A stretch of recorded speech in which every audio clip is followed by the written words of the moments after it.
You found the WMIX Saturday Sports Show on AM 940 and WMIXSports.com. Cared for by Crossroads Community Hospital. The Saturday Sports Show has been recognized by the Illinois Broadcasters Association as one of the top radio programs in the state. That means the very best mix of local sports content is right here. From the powerhouse on Broadway, the Saturday Sports Show starts now.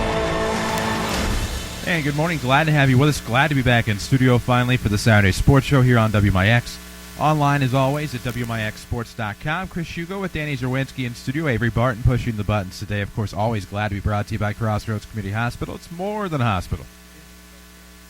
Let's try that again. It's what healthcare should be.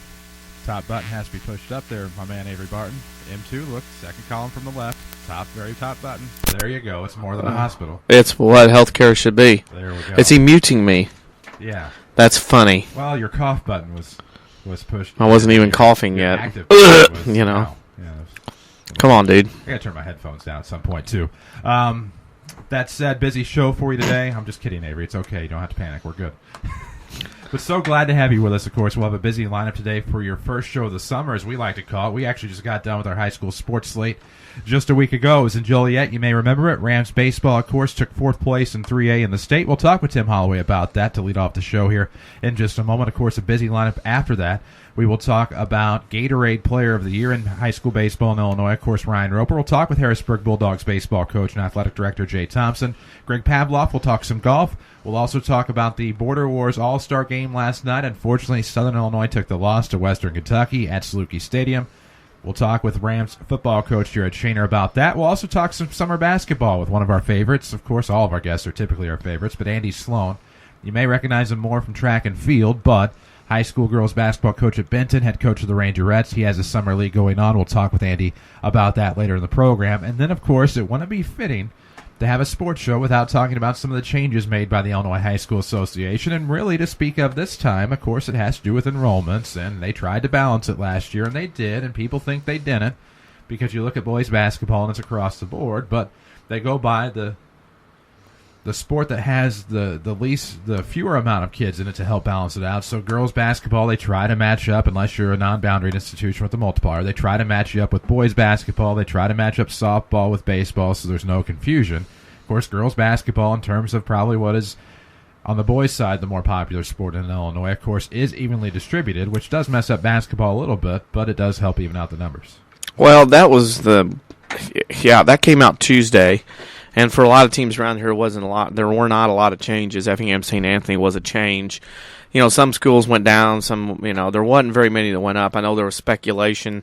Some of the Ohio Division teams from the river to river, like Benton, Murphy, and Harrisburg were close to jumping up. They did not jump up. They stayed in the regular thing. And then what came out later in the week, you and I talked a little bit, was the success factor formula that allegedly is going around for the IHSA that would do a check every 3 years of how your sports team is doing. And if you advance so far each year in point totals, then if you have a high enough number, you have to bump up. And a lot of people are talking about that article more than they are the classifications because of the soccer, and I'll say this is my opinion only, the soccer mentality, everybody plays, everybody wins, everybody gets a trophy thing that is coming or allegedly trying to come with this new concept of the success factor formula.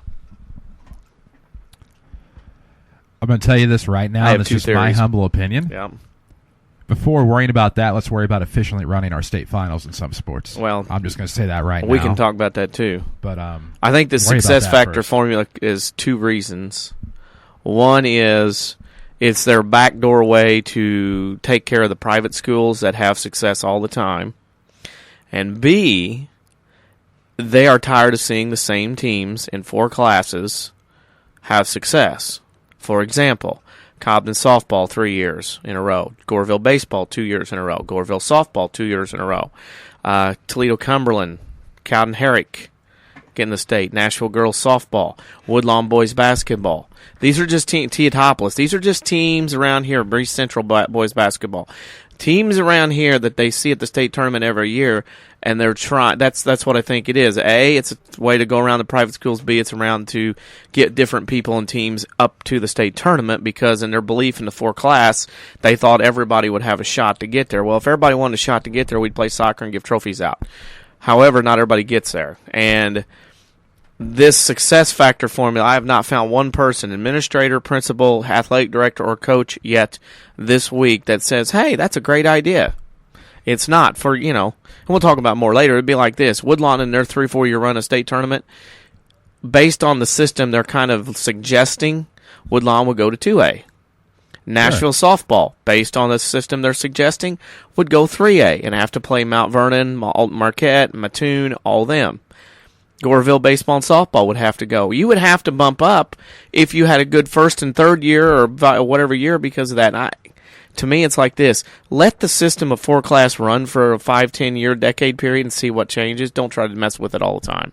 Well, and that's the thing, is that you can't just continue to tinker and tinker and tinker and tinker and tinker and expect that anything that fluid would ever come out of it. And like I said, there's some state finals that need some adjusting before possibly that was worrying an about interesting who week, gets wasn't it, there last and week? when. And and you mentioned, we'll take the Woodlawn Cardinals closest to home boys basketball and all the success and getting up to Peoria, what seems to be year after year, at least getting to the sectional year after year after year. If that point system was put in place, I'd bump them up to 2A and putting them back in a regional possibly with the likes of a Nashville or a Pinckneyville or a DuQuoin, depending upon, which way they were to head, or even some of the Breeze teams.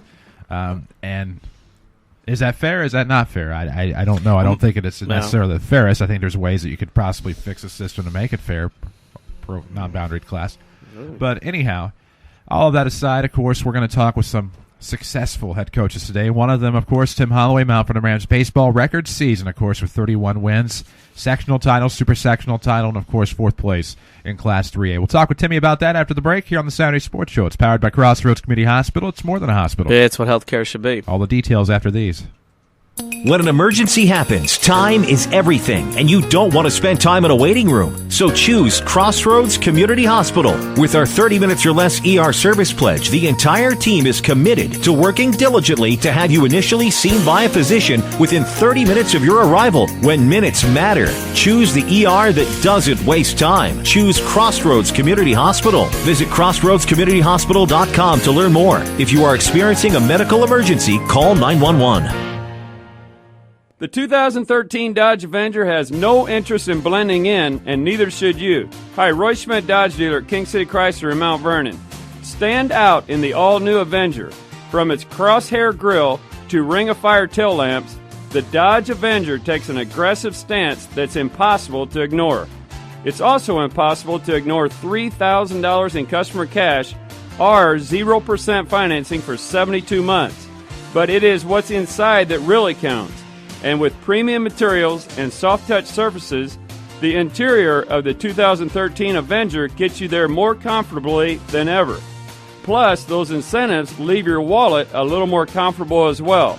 See our selection online at kingcitychrysler.com or visit with one of our associates at King City Chrysler Center, 1603 Broadway in Mount Vernon, Illinois, and find us on Facebook.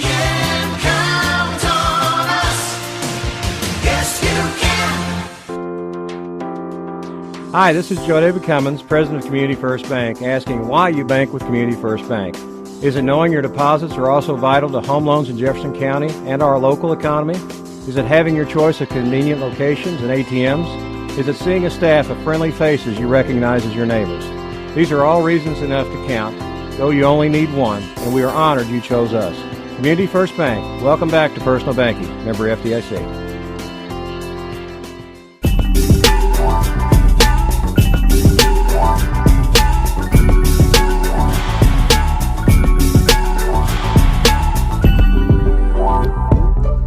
We welcome you back to the Saturday Sports Show, WMIX and WMIXSports.com. It's powered by Crossroads Community Hospital. It's more than a hospital. It's what healthcare should be. Glad to welcome to the program head coach of the record-setting Rams baseball team here in 2013. He is Mr. Tim Holloway. Coach, good morning.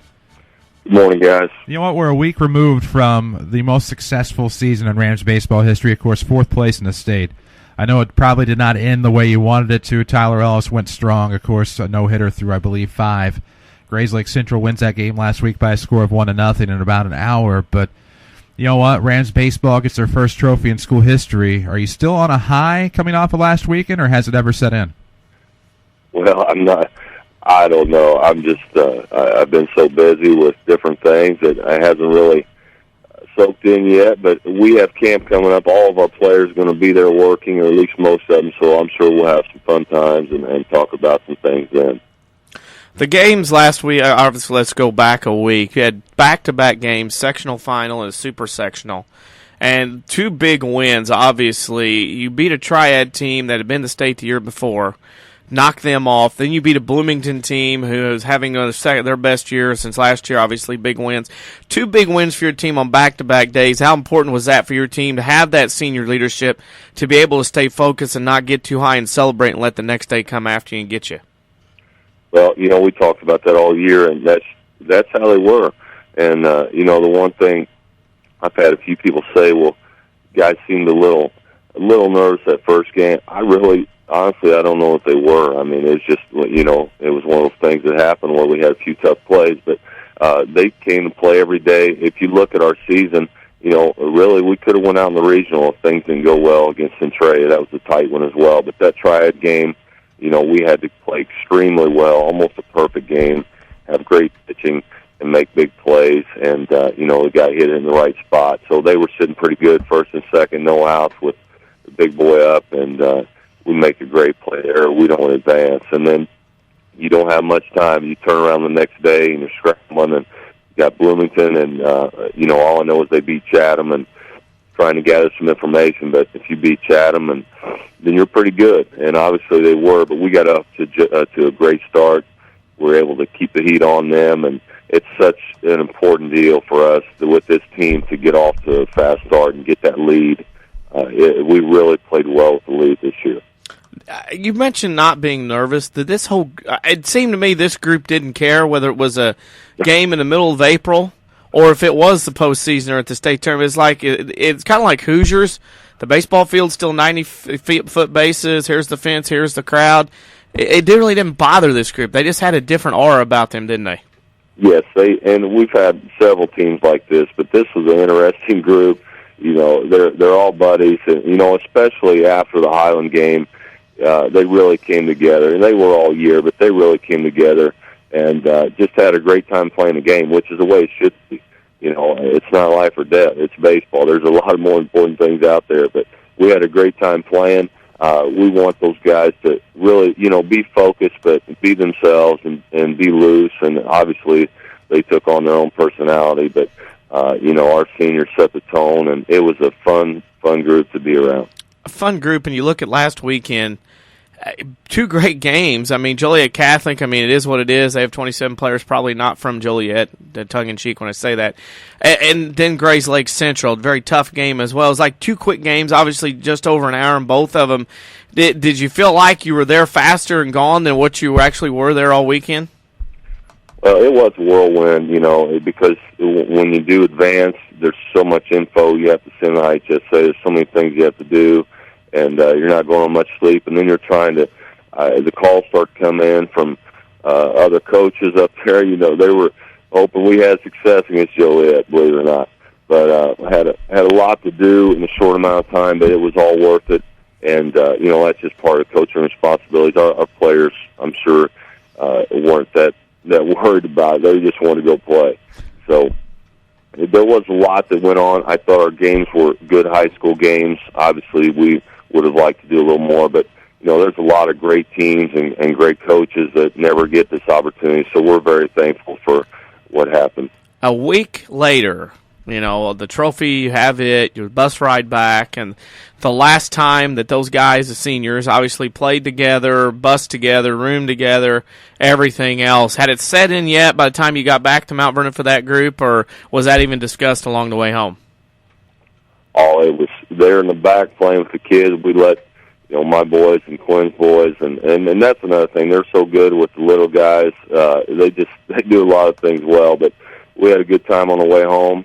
There's no room for negativity, and there never was all year. Everything was negative to positive, and you have to look at the big picture and be thankful for what happened. But I think that they enjoyed themselves. They had a nice trip, and you got to look. These seniors been out of school for a month, You've seen it down the other places or even here where maybe it's getting time to move on, but it was never the case with these guys. Till the last time we came into Shagnon, they did the right thing, and they were appreciative of their opportunities. And, of course, before we talk about your fundamentals camp coming up this week, talking about the future of Rams baseball, it became a program, in my opinion, a few years ago, not just a team every year, but a program. Of course, you lose a lot of seniors from this record-setting team, but you have to have some nice momentum now, showing that these guys, hey, they got a state trophy. This is where Rams baseball is headed. This is where we want to be every year in Joliet. What does that do for your younger guys coming up over the next few years? I think it does a lot. They've watched this group. I don't know that the expectations were huge for this group. We didn't have the big D1 guys with a high velocity. We had some good, solid players, and this group proved that if you have good pitching, good defense, and you're able to have quality at bats, we hit 300, but they had on base over 400. Able to find ways to get runs, you can have success, and that's what they've been hearing for 4 years. We start with those freshmen and preach it, and I've been thinking a lot about next year's group and the possibilities there, and there's some guys I'm looking forward to get my hands on, and they're pretty good ones. So, I think coming up, being out the ball field every night, it's exciting to see kids enjoying the game, and we've got pretty good pre-registration numbers for our camps. So, it's something that's moving in the right direction. We lose a lot of guys, but the way our kids give back, once they've moved on, they come back, guest speakers, help with camps, help the youth. I mean, there's some good potential there. The potential of guest speakers. Now, some of those seniors being guest speakers, does that make you a little leery what they could be guest speaking about? Yes. I think the juice is pretty good thing to talk about with the kids. I think that's something they'd enjoy, talking about some juice. But they are some characters. We'll see that. I've got some other guys coming in, but I may let them talk a little bit. Of course, as we talk about camp next week, of course, it starts on Monday. Is it too late for anybody that might be interested in joining you guys this week? Oh, absolutely not. This is a general camp. They can sign up. A lot of them will sign up the day of. We take everybody. So whoever shows up, we're glad to have them. We do have some more hands-on, one-on-one camps in the winter where we work individually with pitching and some things. But this is a general camp. It's a lot of fun. There's some games and different contests, and they get to be around our players and coaches and some former players as well. So we'll take whoever can make it. We had great numbers. We had 120 kids last year. I can't imagine breaking that, but we'll take anybody that comes. Of course, what age groups are able to come to? I mean, do you allow the younger guy? I mean, it's just a blend of age groups? We go 1 hour for the second, third graders, but there are some first graders who've signed up. I leave that up to the parents. If they feel comfortable with it and they feel like their child is okay with it, then they can send them third, fourth, fifth, and sixth. We'll go 10 to 11:30, and seventh, eighth, and ninth will go 11:30 to 1. Now, quick question for you. Sure. Back in the day when I was a little guy, Gil Bernard used to wet the grass and teach us how to slide. And that was probably the most fun I'd ever had at a baseball camp. Do you do things like that? Or, I mean, what kind of, for the little ones that are getting into the game, what do you guys do? We actually have a sliding mat. Nice. And we're going to get that out, and I was going to do a little test run, see if it was even more fun with a little water on it today with my little guys. So we're going to do some things like that, and they enjoy it. Rams camp, in my opinion, Rams baseball camp, I should say, has always been one of the more well-run camps across the area. Tim, I know it's a busy day for you, and I know it's coming up on a busy week with your baseball camp, but one final question.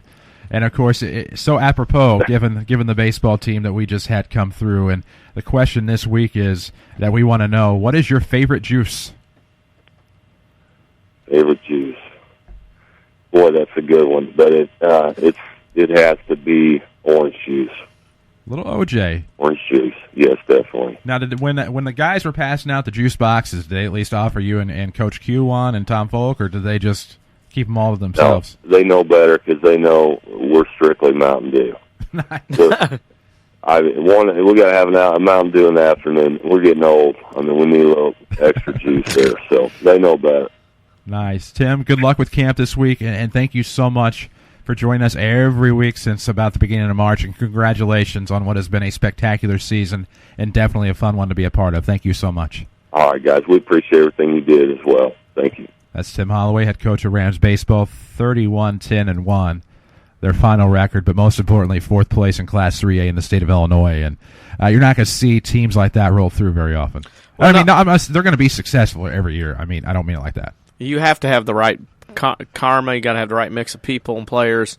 You got to have some breaks along the way. Mount Vernon did not trail in the game until the state semifinals, Joliet Catholic, and you have to have a group of kids that want to sacrifice some of their own personal stuff. They don't have names on the back of their jerseys at high school level, some teams, but this team kind of bonded together. There were some hiccups in the road this spring that you and I were worried about even if they could win a regional, and they kept putting together. I think the wake-up call may have been the Mater Dei game. I look back and you look at games, you go, oh my gosh, Mater Dei was so bad it wasn't even a toe stub, it was a whole body fall down.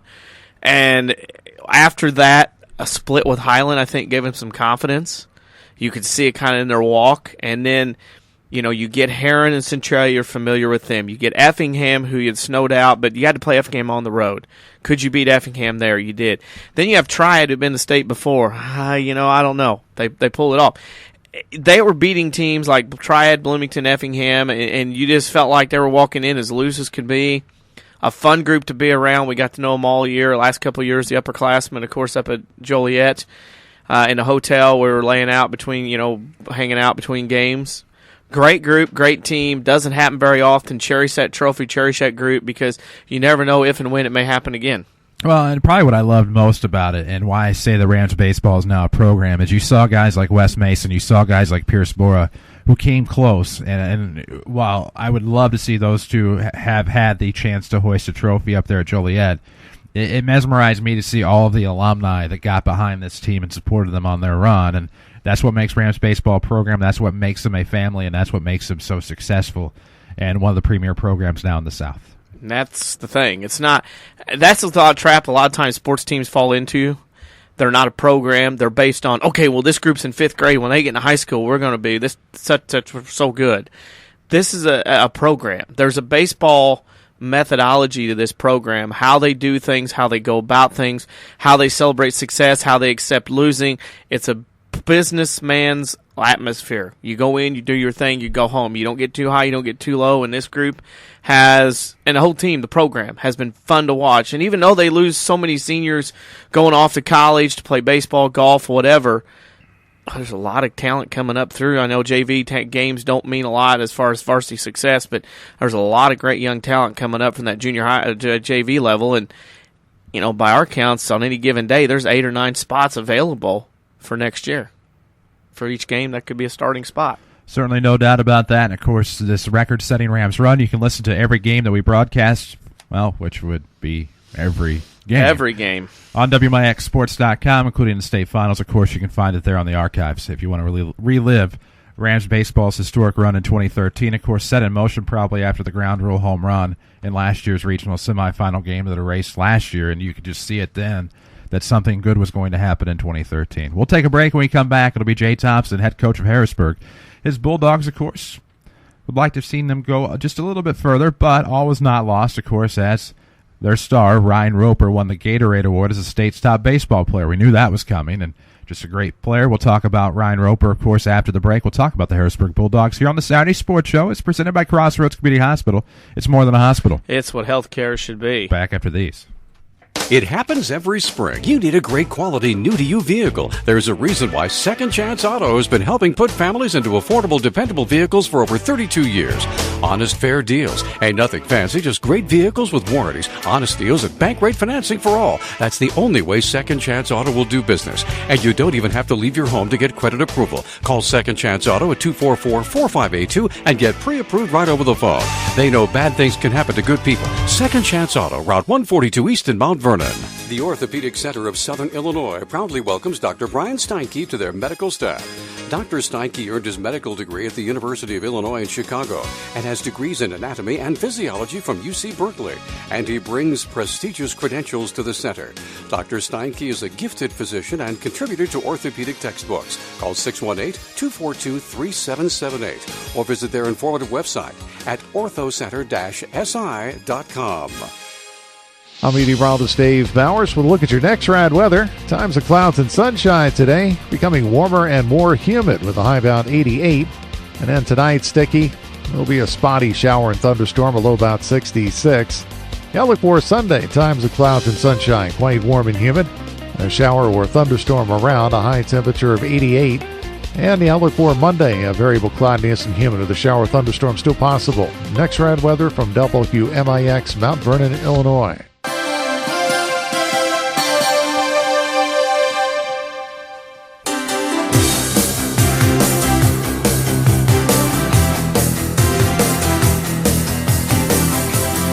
Saturday Sports Show brought to you by Crossroads Community Hospital.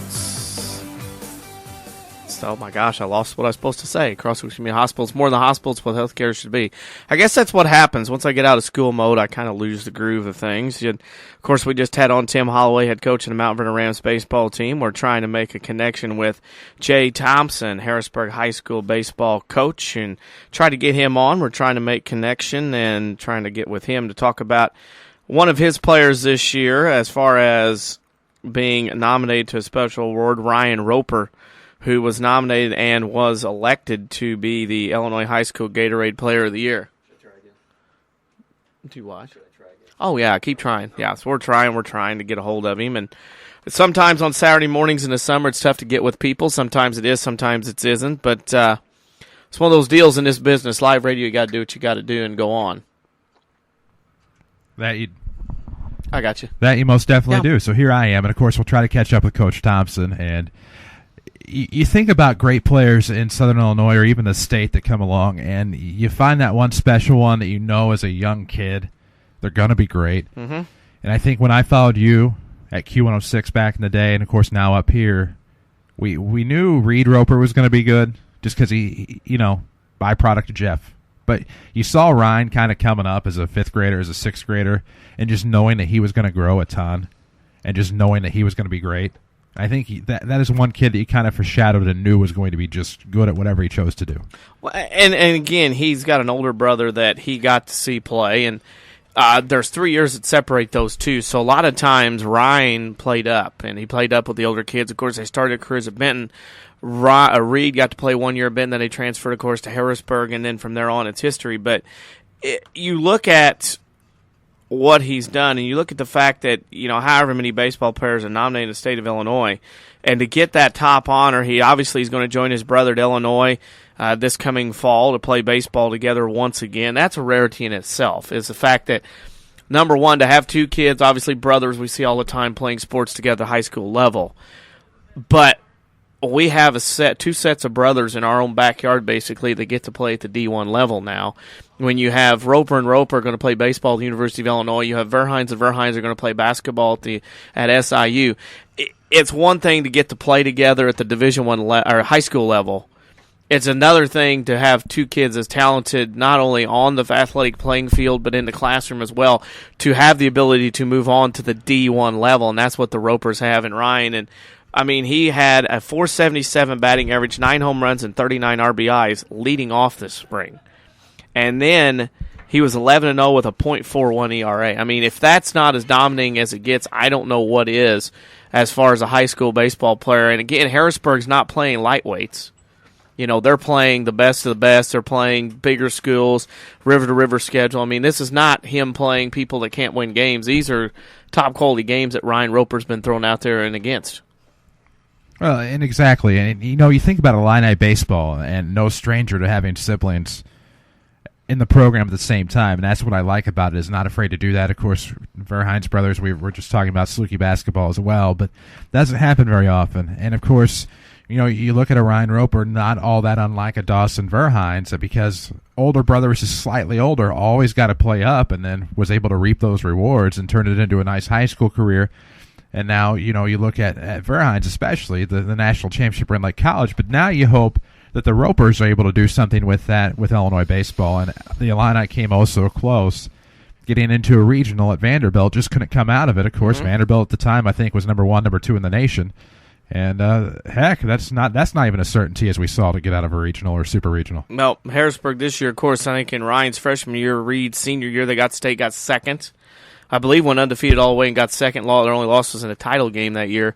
And now, Reed is up at Illinois and playing baseball second base. And then, of course, Ryan's going to join him probably as shortstop in that area. And Ryan Roper, Reed Roper, 3 sport athletes. Of course, Ryan this year, I've led the football team as a quarterback to the semis, was a shooting guard on the state championship Harrisburg team, and then, of course, pitcher shortstop for this baseball team.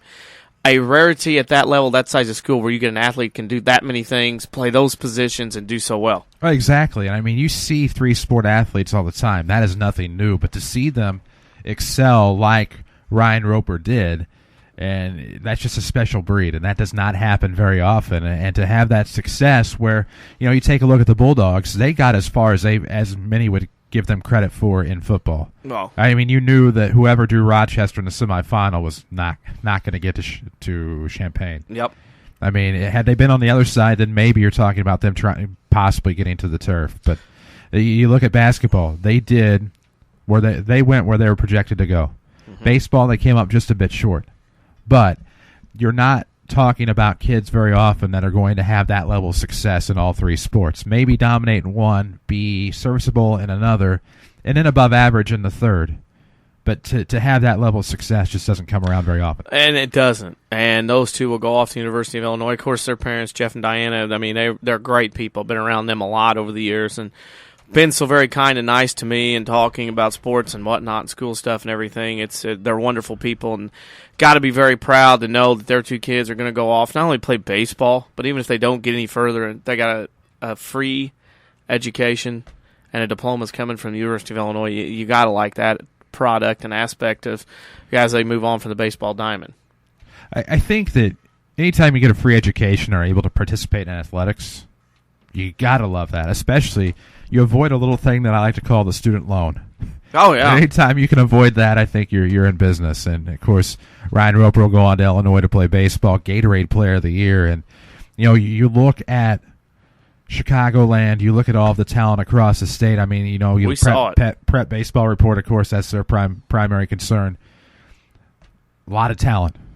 And for somebody out of Harrisburg, Illinois, and I don't think he's the first to get it from Harrisburg, is he? Probably not. Maybe Keating might have. Yeah. He go to Florida, right? Yep. Were they the 04 state champs? Runners up? Yeah, they were. They won a state title. Yeah, because I think they went up a couple of years. Mm-hmm. I was just talking with Jeffrey Drake about this the other day, matter of fact. Yeah. And but yeah, I mean, the level of success that Harrisburg baseball is incredible. And that's the thing is when you look at it, it's one of those things where Harrisburg has so much success, and you go from there. And you have to also mention too. We'll probably digress and come back to this again. That Brock Fulkerson was named to the 3A All-State Coaches Association baseball team. Yeah, and I meant to ask him about that. It slipped my mind. Not that Brock had gotten it, just because I wanted to focus on the future of the program. But the other thing was, you look at the All-South 7 Conference team, as we're talking about Rams baseball and their domination, their level of success, and sharing Player of the Year honors between Landon Thomas and Brock Fulkerson. You had quite a few on the first team, quite a few second team, and of course, you just look at that level of domination, but Landon and Brock share the South 7 Conference Player of the Year honors. So now Brock Fulkerson tries to become the first player in baseball since Nathan Doris to repeat the honor, but also become the first Mount Vernon player on either side to repeat the award since Kinsey Tate did in softball for 3 consecutive years, I believe 9 to 11, sophomore through senior. But you look at the Player of the Year honors. You go all the way back to Mulvaney in 10. You have Mason in 11, Zach Jones last year, and now the 2 that share it this year. And that becomes kind of a thing that you look to repeat in the future. And, of course, as you take a look at some of the other guys, the Rams did have quite a few on the All-South 7 Conference team. And, of course, we talked about that on Twitter and Facebook this past week. But not a bad deal to have that for Rams baseball and, of course, have that high level of success in 2013. The individual awards would not happen if it weren't for the team success. And that, again, goes back to the program. But, I mean, you look at what Mount Vernon's been able to do. You look at like you said, the success of, Reed Roper getting that Gatorade Player of the Year. And, Southern Illinois puts out some baseball players. I mean, here's another example, going up another level. Tyler Leffler, who was a prepped at Benton High School, played his first year at Bradley this year, was a freshman All-American this year. I mean, there's some baseball talent down here, contrary to popular belief, what we saw last weekend, and some of the attitudes up there. There's some baseball talent in Southern Illinois that gets out and does very well and represents the South in a very nice way, both on and off the field. No doubt about that. Of course, the Rams have made the All-South 7 team. Colin Young as a catcher, Colton Metter first base, Matthew Williams at shortstop. Jake Pike made it as a right fielder, and Hayden Paninsky, of course, as utility/DH on the first team. Tyler Ellis is a pitcher in his senior year going on to Red Lake College next year. All second-team honors, while your honorable mentions were Trevor Flota and Thomas Weber, both as pitchers for Rams baseball. So very successful stint for Mount Vernon Rams baseball this year, and got to love it. Got to love that success. Yep, and that was a good thing. I mean, that's what we have going on, and that's, again, a program is what we have going on, and that's the thing about Mount Vernon and Harrisburg. There's another program it's one of those things where,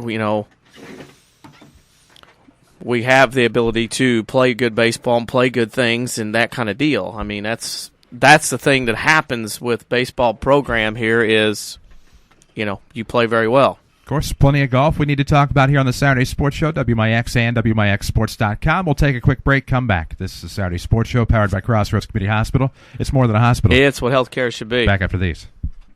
When an emergency happens, time is everything, and you don't want to spend time in a waiting room. So choose Crossroads Community Hospital. With our 30 minutes or less ER service pledge, the entire team is committed to working diligently to have you initially seen by a physician within 30 minutes of your arrival. When minutes matter, choose the ER that doesn't waste time. Choose Crossroads Community Hospital. Visit crossroadscommunityhospital.com to learn more. If you are experiencing a medical emergency, call 911. This is Chase Landers with Landers Collision Centers. It's been said that in order to grow, you have to change. Very rarely anymore do insurance companies ask the phrase to go out and get 3 estimates. The new phrase insurance companies are asking is, would you like to take your vehicle to one of our direct repair facilities?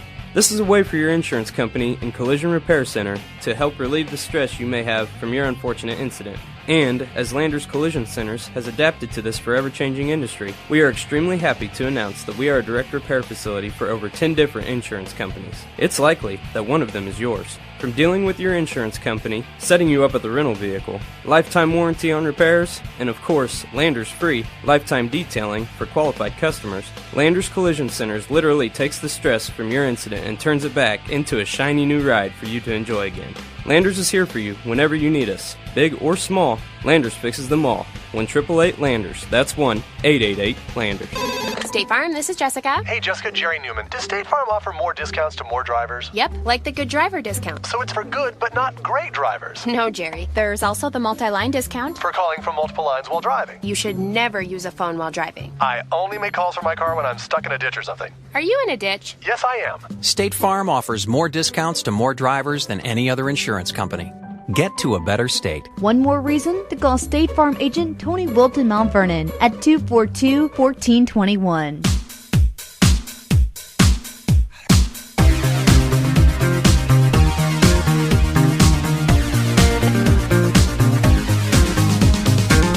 Saturday Sports Show brought to you by Crossroads Community Hospital. It's more than a hospital. It's what healthcare should be. Denny Zerwinski here with Avery Barton pushing the buttons. Chris Hugo also in the studio. And it being summer, as we said, we move along to the warm weather sports and time of year. And, of course, one that comes right out of the gate in a fall sports season is high school golf. And the SIGA, Southern Illinois Golf Association, has done such a wonderful job of getting things done, getting things posted, and helping out high school, learning, actually young golfers and high school golfers in general, get their game on. And with that, we move on to our next guest. And we mention a guy's name that probably familiar to a lot of high school baseball fans.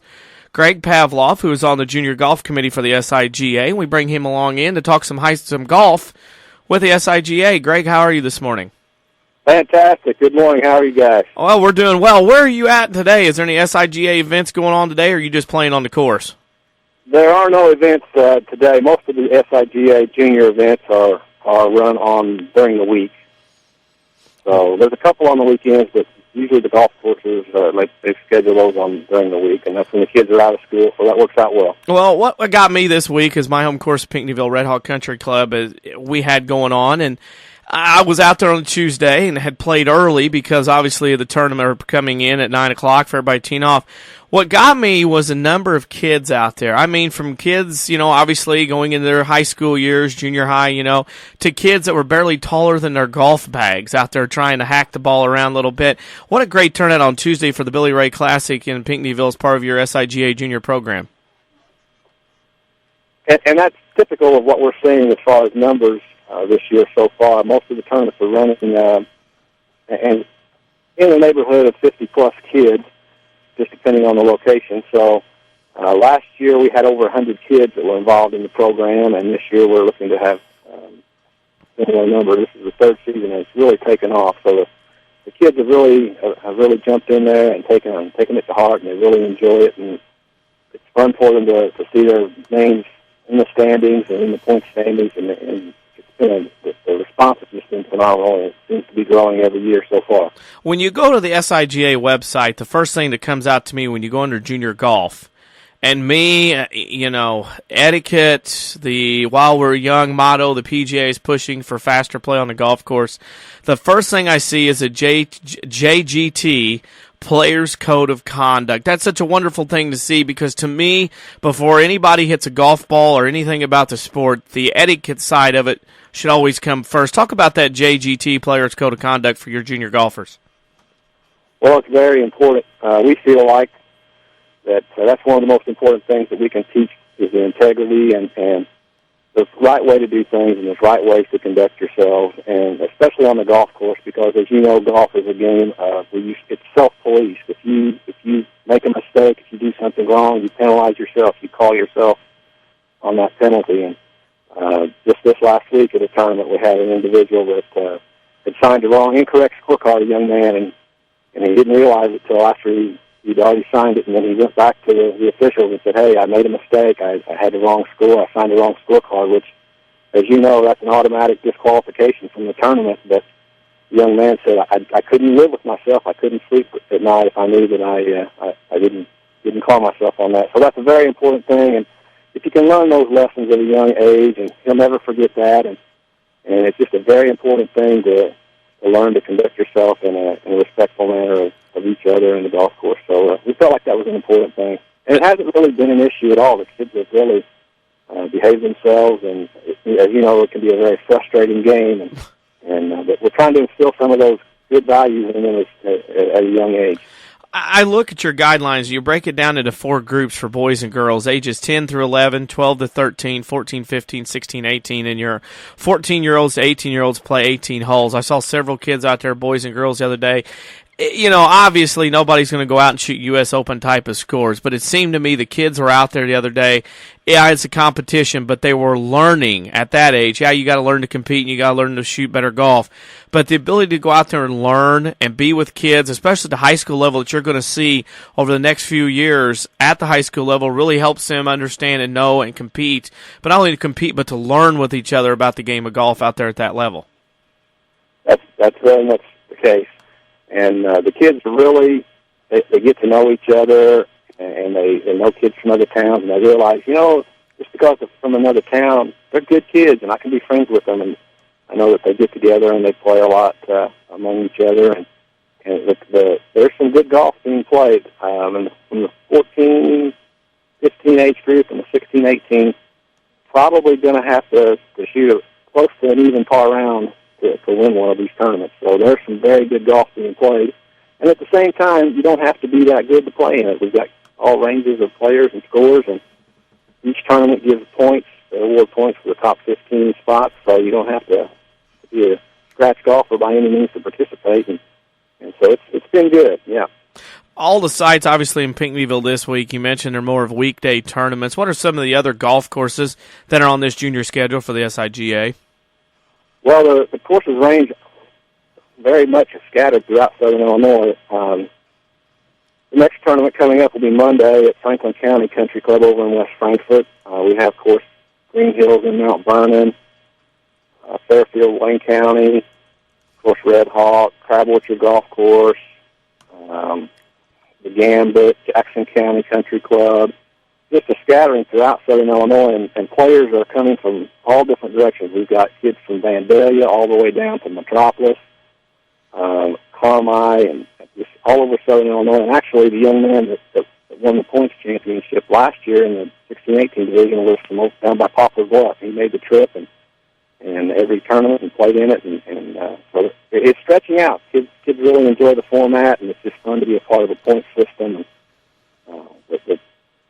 it's been good. The courses have been very receptive to it, and we've got 19 events this year.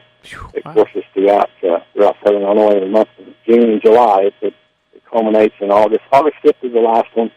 That'll be the Players' Championship at the end of the year, end of season. So plenty of opportunities for the kids, and there's got to be a tournament near you if you're in Southern Illinois.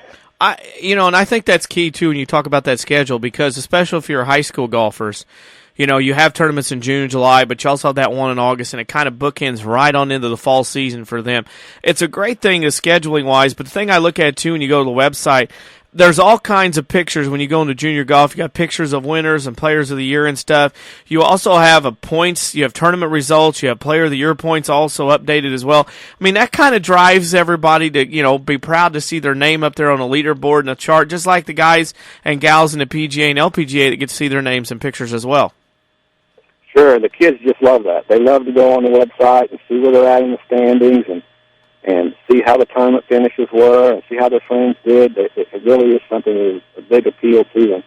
But they love to see their name on there. And we try to keep that updated as quickly as we can. Most tournaments post the day of the tournament, that afternoon or evening. And we try to keep that very current. So the kids, I know, if you don't get it up there right away, they're wanting to know how come it's not up. So but that is an important thing, and the kids really like that part of it.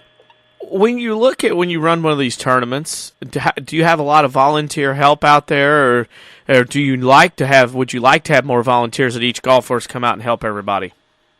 Well, primarily the tournaments when a course schedules a tournament and decides to host, they pretty much take care of all the on ground details. They set up the tee times. They have some leeway to run the thing kind of how they want and within our guidelines that we set. But the courses pretty much have just taken that and run with it themselves, and that's been really good. It's some courses do a little more. Most of the time, almost every tournament, the kids will get some type of tee gift, maybe a T-shirt or a golf towel or some golf balls, and then they always feed them lunch that day at the course during the tournament. So it includes more than the entry fee includes a little more than just a round of golf, but. And most of them will include a practice round as well prior to the tournament. So the courses have been really good to just reach out to the juniors, and they want them there. They see that as the future of golf for the area. And so if you can get these kids interested at a young age, they're going to be future golfers. That's the neat thing about golf. You can play golf the rest of your life. You don't have to, those days don't end. And you can't say that about every sport. There's very few sports you can play for their entire lifetime, and golf's one of them. If somebody out there's listening and has a child that would like to get involved with this, is it too late, or can you get involved? What's the best way to get involved in that case? It's never too late. You always get involved at any time, at any tournament. You can sign up for any of the tournaments. You don't even have to be a junior golf tour member to play in the tournaments. We have some kids that just play in a couple tournaments a year, maybe at their local course, and they're not a member of the junior golf tour. That's okay. You can still come and play. But all the information is on the website. It's sigagolf.org, and you can get plenty of information there. Or if you'd rather call and talk to someone, the phone number is, of course, 618-985-9595. And if you have questions, that would be the number to call. But all the information is pretty much on the website. We try to keep that current. And if there may be questions you have, just give us a call, and we'll be more than happy to answer any questions you have. And you can sign up through the website. You can go to your local club and sign up, or you can just show up at a tournament, one of the tournaments, and sign up that day. So try to make it easy. making it easier for golf, and that's what we like to see, getting all those kids involved. It's nice to go out to the golf course every day where I go and see young people out there playing golf, boys, girls of all ages, as long as they say they learn those rules and learn that etiquette and stuff. But for our final question for you is our social media question of the week, and this week's question is, what is your favorite type of juice to drink? Favorite type of juice to drink? Let's go apple. Oh, there you go. I didn't know if many people would pick that one or not. Everybody's going OJ way right now. I'm going apple this time. There's nothing wrong with that. You can get going on the morning. You heading out to what? You got any baseball games umpire this summer? Or are you on a golf schedule? No baseball. Summer is golf for me now. Oh, it is. See, 30 years of baseball, and I just can't do those 2 and 3 games on a Saturday in July when it's 100 degrees like I could when I was younger. We did see you down at Mount Vernon Murphy this spring, but yeah, I remember those days. You do too. We're Legion. You'd go 2 or 3 games a day in 100-degree weather. You don't miss that. You'd rather be on the course. I don't miss that at all. When you get a little older, you just can't do it anymore. And the golf course I'd rather be there at this point. Hey, give me about an hour and a half, and I'll be there as well. Greg, thanks for joining us this morning for talking about the junior golf and the SIGA. I think it's an important part of what we do here on the show to promote high school and junior high athletics at that well, and it's good to see everything going on, and thanks for coming on the show to promote that. Fantastic, and we appreciate all your support as well. All right, that's Greg Pavloff. He's a committee chairperson for the SIGA as far as the junior golf goes. And one of those things is, speaking of junior golf, I got to mention this because this doesn't happen all the time, that soon-to-be 8th grader Zach Williams had a hole-in-one yesterday at Green Hills Golf Course here in Mount Vernon. Hit an 8-iron on number 7, knocked it in for a hole-in-one, his first one of his lifetime, and he'll have many more rounds of golf coming up. But when you got a young kid like that, 13, 14, gets a hole-in-one, you got to mention it. And also, my golfing partners of this past Sunday, Frakes and Lacey, it was nice to get another win on the golf scramble circuit. But anyway, with that, we mentioned golf. Go to sigagolf.org. And that is a great way. Let me make sure I got the website, sigagolf.org, if you want to find out more information, not only about the junior events, but that's also your way to get to know the Southern Illinois Golf Association, see what goes on about membership, handicapping, tournaments, and what golf clubs are associated with everything here in Southern Illinois as far as golf is concerned. That's sigagolf.org. And we thank Greg Pavloff for coming on to talk about junior golf in Southern Illinois. It's a big hit. It's a big thing going on right now for kids and everywhere and everything. And we hope everybody gets out and participates. And if you're an adult, want to help out, go out and help out at your local course when one of these tournaments come to your venue. We are at the top of the hour. We need to take a break. When we come back, it may be June, but it was high school football in the area last night. We're going to have a coach that we talked to, and we'll talk to a lot in the fall, talk about the game and his football team's summer program. Who is that? Stay tuned. You're listening to Saturday Sports Show on WMIX. From Paducah to Peoria, Evansville to St. Louis, this is AM 940 WMIX Mount Vernon. The free service from Withers Broadcasting. Learn to live healthy, learn to live well, and learn how you can live free from unexpected medical expense with a major medical expense policy from Pekin Insurance and the Page Agency. Health insurance that covers hospital, medical, and surgical expenses offers a wide choice of deductibles and a non-tobacco user discount too. Rising medical costs don't have to be a problem with a major medical expense policy from Pekin Insurance. This is coverage we hope you'll never need, but you just can't be without. Call the Page Agency at 242-7000 about a major medical health insurance plan today. What does technology sound like?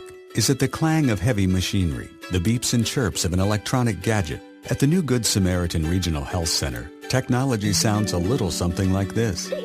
It's the sound of a young girl excited because her mom's being released the same day as her minimally invasive surgery. Thanks to the Da Vinci surgical robot, our surgeons' hand motions are seamlessly translated into smaller, more precise movements. But surgery isn't the only way Good Samaritan is raising the bar for advanced healthcare in Southern Illinois. That's the sound of a patient's health record being updated and stored electronically for immediate access by nurses, primary care doctors, and specialists alike. That's why soon, the new Good Samaritan Regional Health Center will use all electronic patient health records. Less paper translates to faster, better care for you. And that sounds a little something like this. The new Good Samaritan Regional Health Center, raising a hospital raising the bar. Southern Illinois now has a better home for sports. It's the all-new WMIXSports.com. Jam-packed with local scores, video highlights, and archives of every local sports broadcast on WMIX. Did your team win? Missed that game-winning shot last night? Didn't catch your favorite coach on the Saturday Sports Show? WMIXSports.com is right at your fingertips. On your computer, your smartphone, your tablet, or your video game console. It's the all-new WMIXSports.com. Another free service from Withers Broadcasting.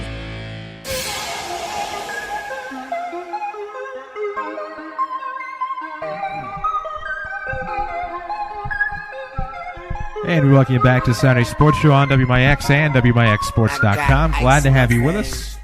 Chris Hugo with Danny Zerwinski in studio. Of course, welcoming Jared Shaner to the program. Head coach of Mount Vernon Rams football. Also helped with the Border Wars All-Star game last night at Saluki Stadium. Southern Illinois came up just short against Western Kentucky. Coach, good morning. Good morning, guys. How are you? Pretty good. Always a fun time to be at the Border Wars All-Star game. This year, of course, it rotates between Murray and SIU, but the Southern Illinois All-Stars came up just short. But I could tell that it maybe wasn't the best morning because I noticed that you had the large Mountain Dew and the Casey's breakfast pizza. Yeah, it was, I don't know, I guess just one of those mornings. Casey's was drawing me in. As I told you in my text earlier, I wasn't proud of it. I went on my way to get that, but I'm feeling pretty good right now. Well, this week is kind of interesting because you bring together umpteen different head coaches and assistants. You bring in players from all over levels, 2, 3, 4A, 5A kids coming in and you got to get them all ready in about 5 practices. Talk about the experience of working with your peers as far as coaches and working with kids from all these different schools. Well, it's been a great experience. I got an opportunity to do it last year and then this year as well. And it is really neat. It's fun to watch these kids who, some grown up together and, you get down in the Marion, Carbondale, Heron area, and some of those kids have competed probably since they were, 4, 5, 6 years old in baseball and soccer and, football and all kinds of different sports, basketball leagues and whatever. And then to watch them come together and they're just, it's really neat. It's fun to be able to coach those guys and then to be around, as you said, my peers and guys like Ray Cawley and Kerry Martin and the staff at Marion and all the guys from down the Johnson City guys. And just a really enjoyable week. An enjoyable week for you. One last time to coach 3 of your senior graduates from the class of 2013. An opportunity there for you. Talk about your 3 seniors last night. You got to coach one last time. Well, just 3 great kids. Just really fun kids to be around and hardworking kids. And we had, of course, Clayton Reeves played quarterback for us, and last night in the All-Star game played some receiver. And then we had 2 defensive linemen, Pat Bradford and Justin Armstrong, and both played really good games last night, had multiple tackles, and, just a fun way for them to end their high school football careers, and for, 2 of them to end their football careers. Pat and Clayton won't be going on anywhere to play football, so, quite possibly the last time they ever, put a helmet and shoulder pads on. And then Justin Armstrong is going to go to Milliken in Decatur. So just a way for him again to end his high school career and move on to college. Had to be a thrill, though, to suit up one more time. As you mentioned, Armstrong goes to Milliken. And I went to the game last night, and I'll say this. They talk in baseball about unwritten rules. Nobody really knows what they are. Some do, some don't. Yeah. Last night, as I sit down, get ready to watch the game, and the game's getting ready to go, I see an onside kick. Now, I don't know about unwritten rules if there are in football, but an onside kick in football all-star game sounds a little shenanigan-ish to me. Is that kind of what you guys thought? Well, you know what? And there's no rule that says you can't, and it is interesting. All-star football games do have some rules that are a little different than, your traditional games. You can't rush punters and kickers and, extra points and things like that. You're not supposed to blitz on defense.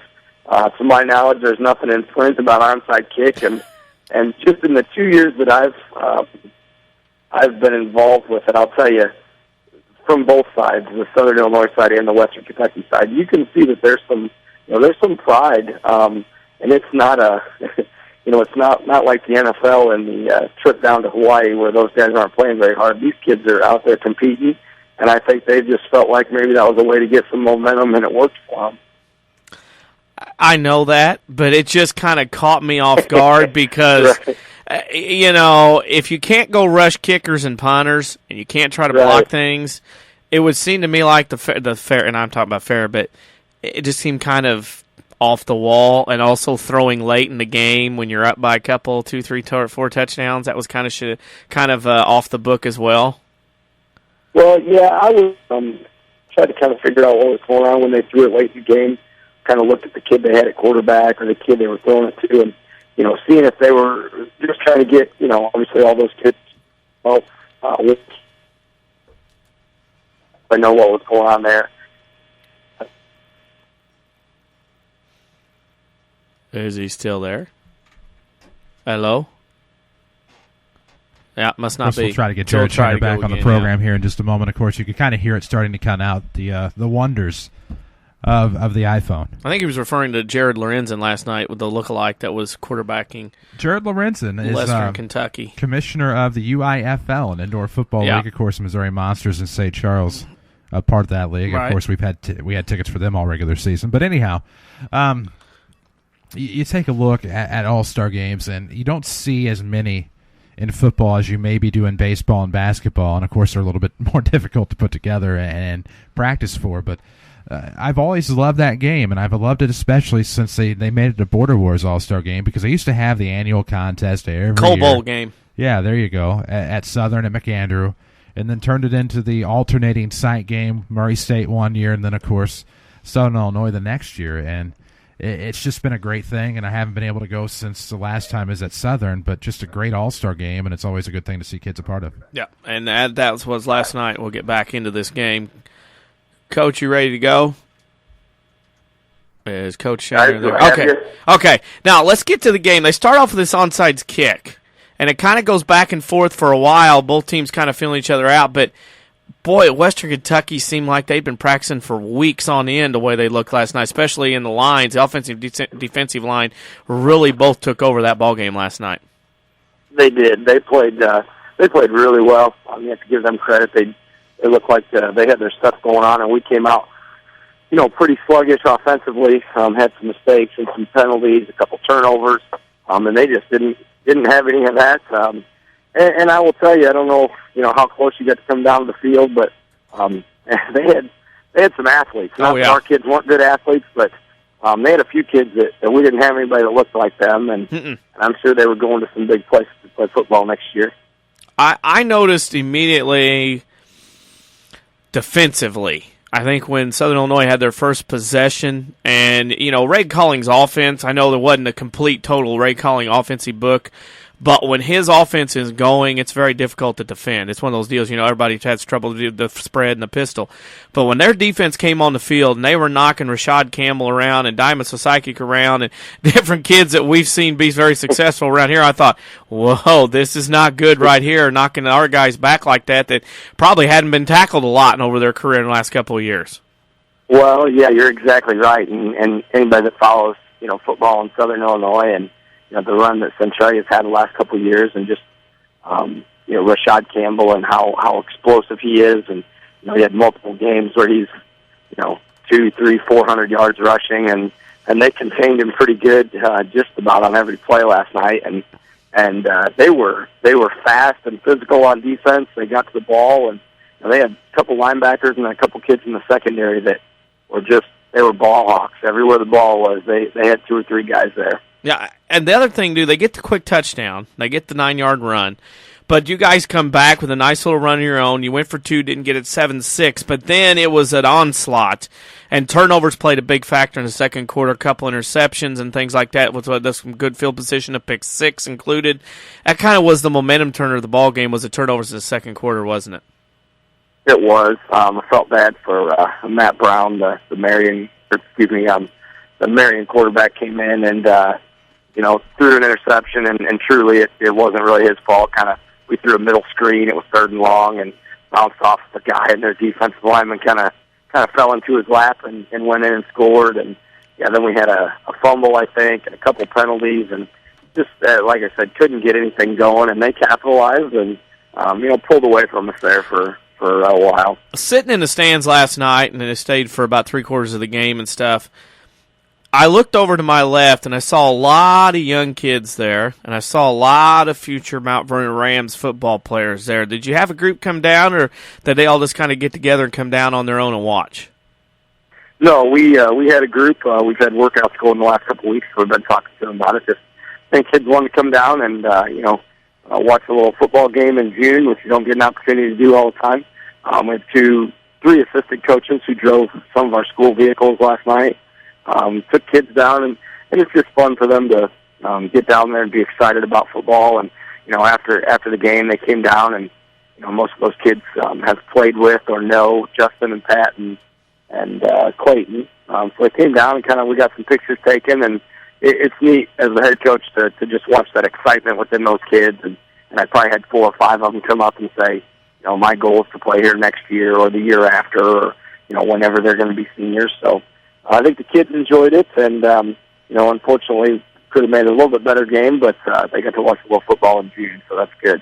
You looking at, of course, Western Kentucky wins 42-20 last night. SI now leads the series 5-4. The game next year will be at Murray State in 2014. To your summer program, catching up with your team, obviously getting ready for the 2013 season, you're doing things a little bit differently to start with in your summer program than what a lot of teams will do. Talk about your summer schedule so far for your football Rams. Yeah. A lot of teams will come right out at the beginning of June and have their camp or, try to put in a bunch of stuff. And we kind of take a little bit different approach at the beginning of June, first 3 weeks or so. We use for lifting weights, conditioning, agility, things like that. I'm a big believer in, kids playing multiple sports, and we have a lot of them that do that. And, you've got baseball finishing up, obviously high school baseball. It's nice when you go, deep into June and play.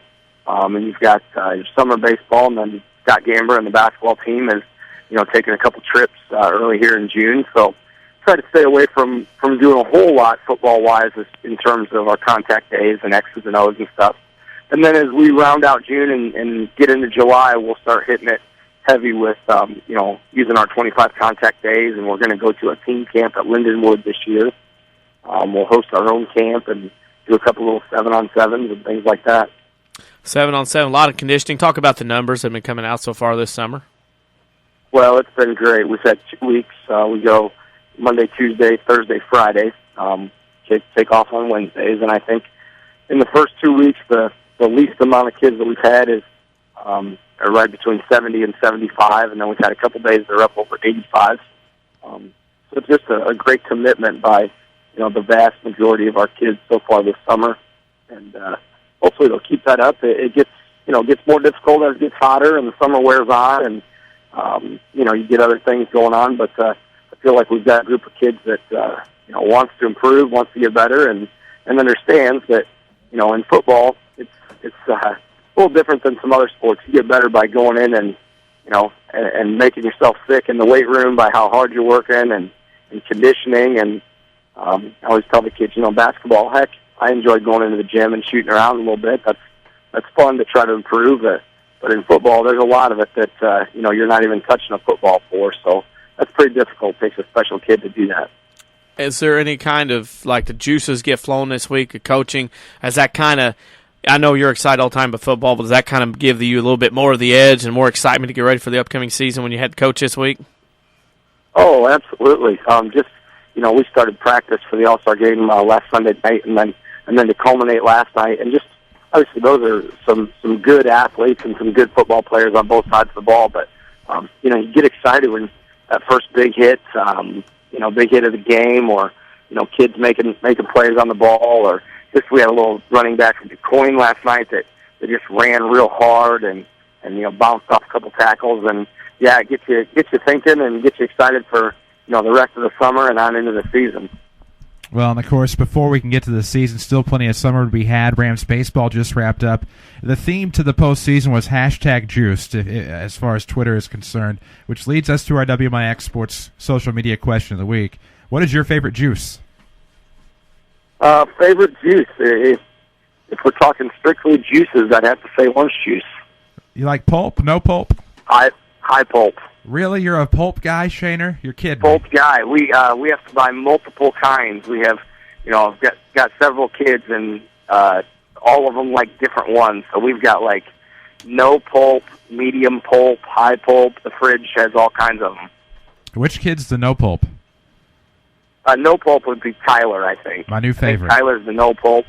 Josie's medium, and then Kellen likes the pulp. Him and Dad share one usually. Wow. I did not take you to be a high pulp guy, Shaner. Really, I really did not. Yeah, like that the little bits of orange in there. That's good stuff. I guess that means the pulp makes it legit, though. I guess because it's made from real oranges if there's pulp in there. But that's right. Woof. Shaner, always a pleasure to have you on, man. We'll have to talk some football again over the summer. Me, guys. That's Jared Shaner, head coach of Rams football, and I suppose we'll get to our answers in just a moment to the social media question of the week. Feel free to participate on Facebook, facebook.com/WMIX Sports, or tweet us your answer. Follow us on Twitter at WMIX Sports. What is your favorite juice? Our answer's coming up later in the 9 o'clock hour here on the Saturday Sports Show. I suppose we're due for a break. We'll come back. We'll talk to Benton Rangerettes basketball coach, Benton Rangerettes track and field coach Andy Sloan here on the Big Show, powered by Crossroads Community Hospital. It's more than a hospital. It's what healthcare should be. Back after these. Are you interested in a career in the culinary arts but can never afford the high cost of cooking school? Rend Lake College has a low-cost recipe for success. For as little as $5,500 per year, you can get a quality culinary arts education in your own backyard. That even includes books, tuition, class fees, and supplies. Learn to master domestic fare, pastry, and foreign cuisine in Ina, Illinois. Save thousands on a culinary arts education at Rend Lake College. For more information, log on to rlc.edu/culinary arts. The Medicine Shop in Mount Vernon would like to announce the grand opening of a custom compounding lab located right next door. What is compounding, you ask? Well, quite simply, it's working with your doctor to solve problems. Have you ever had an infant who couldn't keep antibiotics down? Compounding is formulating that drug into a suppository. Problem solved. Have you ever been nauseous and unable to take tablets? We can compound that anti-nausea drug into a cream you simply apply to the skin. Problem solved. Worried about side effects or risks associated with oral pain medication or hormone therapy? We can compound pain medications or hormone meds into a topical cream that will avoid most, if not all, of the risks and side effects. Problem solved. These are just a small sampling of our ability to better serve our patients. It's another way we at the Medicine Shop stand out from the competition. Give the staff at the Medicine Shop a call today. I'm meteorologist Dave Bowers. We'll look at your next rad weather. Times of clouds and sunshine today, becoming warmer and more humid with a high about 88. And then tonight, sticky. There'll be a spotty shower and thunderstorm, a low about 66. The outlook for Sunday, times of clouds and sunshine, quite warm and humid. A shower or thunderstorm around, a high temperature of 88. And the outlook for Monday, a variable cloudiness and humid with a shower thunderstorm still possible. Next rad weather from WMIX, Mount Vernon, Illinois.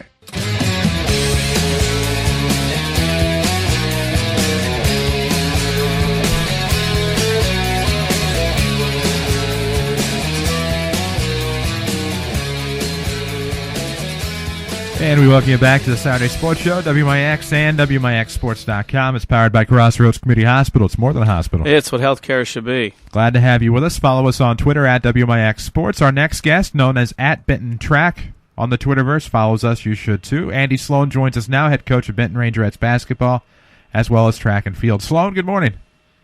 Good morning. How you guys doing?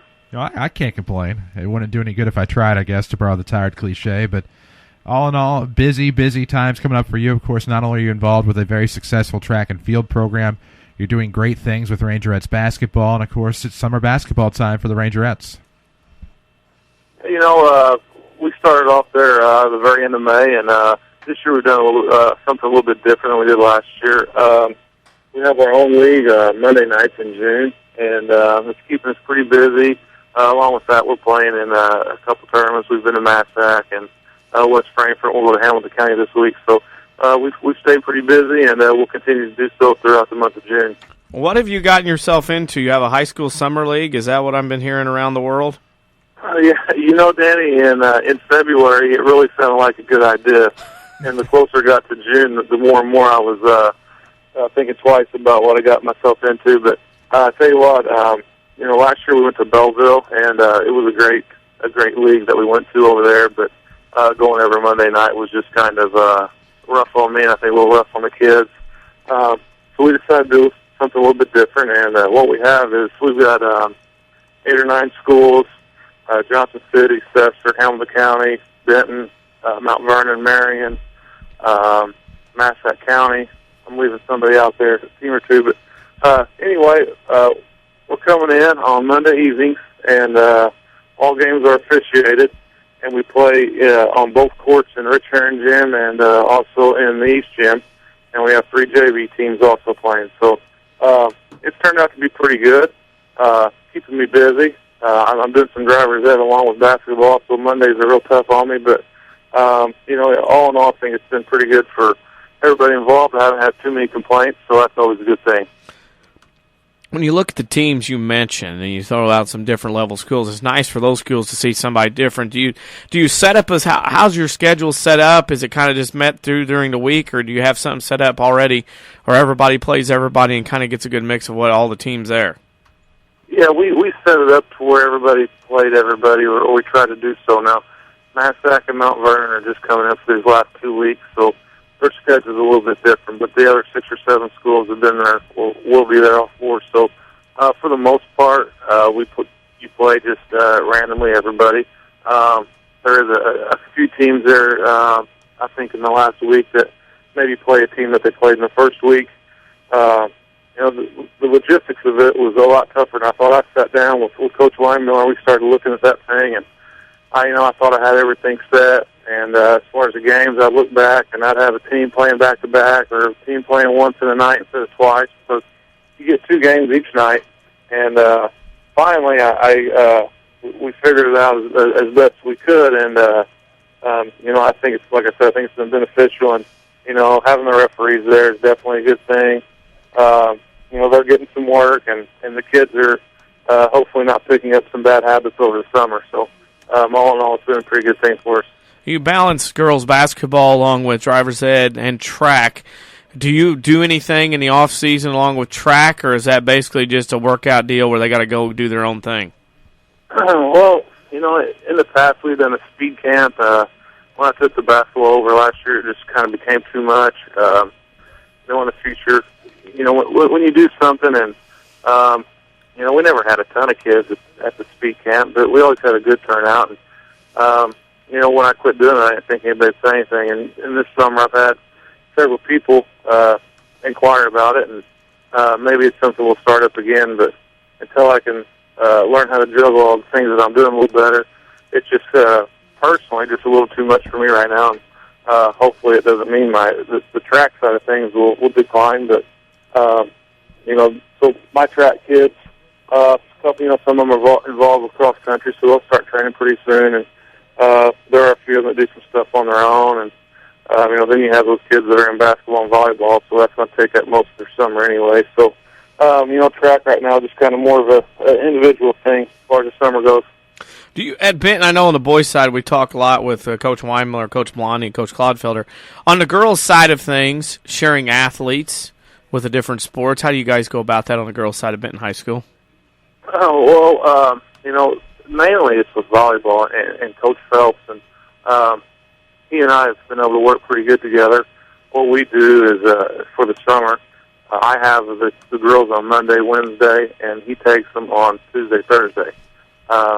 In June, if there's a conflict, then I take them, and then, like I said, last year we went into July a little bit. This year we won't, so I know Coach Phelps does most of his volleyball tournaments in July, so that's how we've been able to do that as far as the Monday, Wednesday, Tuesday, Thursday thing, and it's worked out pretty well.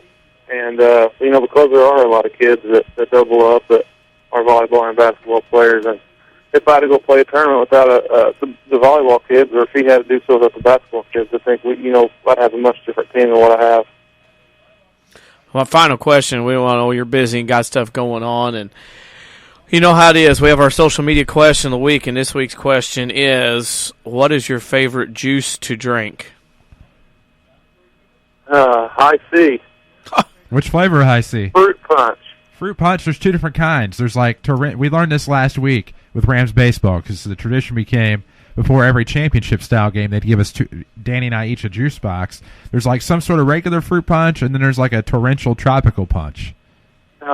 You the fruit punch guy? I think I'm probably just a regular. I'm kind of a plain, boring guy, so I'll probably just go with the regular fruit punch, Mr. Hugo. Nice. I started to say RC, but high C, that's phenomenal. So you one of those guys that gets high C like at McDonald's? Every once in a while. Really? Every once in a while, yeah. Nice. Not a huge juice guy, but you got to change it up every now and again. So when Andy Sloan, state champ 2 times, drinks juice, he drinks high C.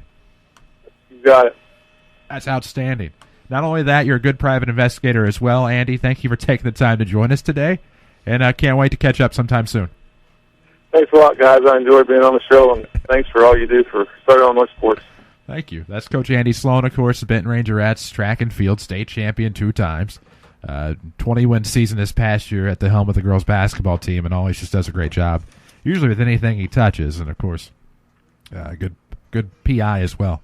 That said, here on the Saturday Sports Show, we're going to try that one a little bit later at 9:30. Is that where we're headed? Yeah, we can go now if you want. All right, we're going to take a break. When we come back, we will try again with Jay Thompson. He is the athletic director and baseball coach at Harrisburg High School. We'll talk more about that Gatorade Player of the Year honor for Ryan Roper. This is the Saturday Sports Show powered by Crossroads Community Hospital, more than a hospital. It's what healthcare should be. Back after these.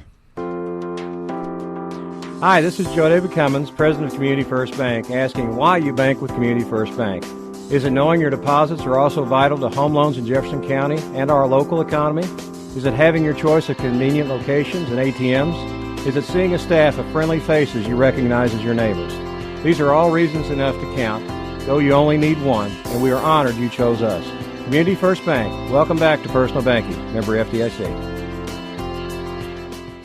When an emergency happens, time is everything, and you don't want to spend time in a waiting room. So choose Crossroads Community Hospital. With our 30 minutes or less ER service pledge, the entire team is committed to working diligently to have you initially seen by a physician within 30 minutes of your arrival. When minutes matter, choose the ER that doesn't waste time. Choose Crossroads Community Hospital. Visit crossroadscommunityhospital.com to learn more. If you are experiencing a medical emergency, call 911.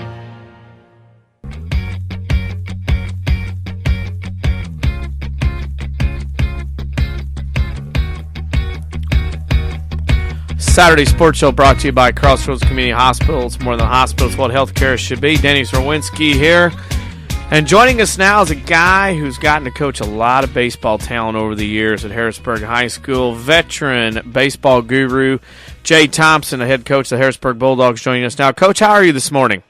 I'm doing just great today. What does Jay Thompson do in the summer? Is it off time for Jay Thompson, the athletic director, baseball coach, or how busy are you this summer?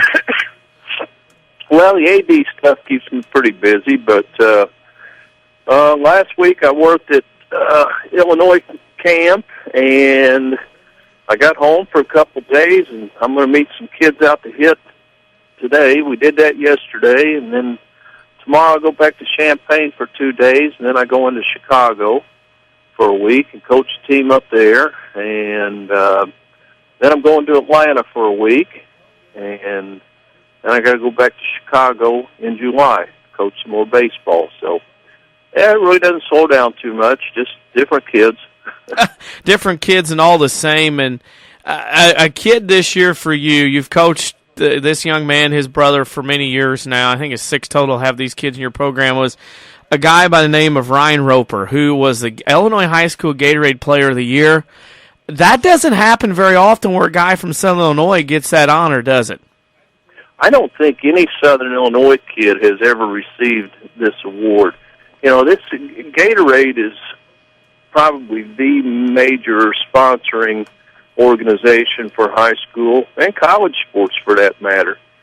And they give these things in football and basketball and soccer, everything. I think they give away 11 Player of the Year awards. And no, I mean it's just incredible. The list of kids in various sports that have won a Gatorade Player of the Year award is incredibly impressive. Just John Elway and Tiger Woods and LeBron James, and it's a significant, serious award. And I'm just so proud of Ryan for achieving it. Seems like Ryan's played at Harrisburg High School about 15 years now, but a kid this year from the leadoff spot, bats .477, 9 homers, 39 RBIs. A leadoff hitter getting 39 RBIs, that's a tough thing to achieve at any level. What a great year offensively that Mr. Roper had. Well, and the funny thing was he was so good that rare occasion that he didn't get a hit, it's like, oh man, what's wrong with Ryan? Truthfully, he was just so much better than the other kids that we played against. He's developed. When he was on pitching, it was lights out. I mean, the kids just didn't have a chance. I think he averaged about 15 strikeouts a game. He only walked 7 guys the whole season. And he was completely in control.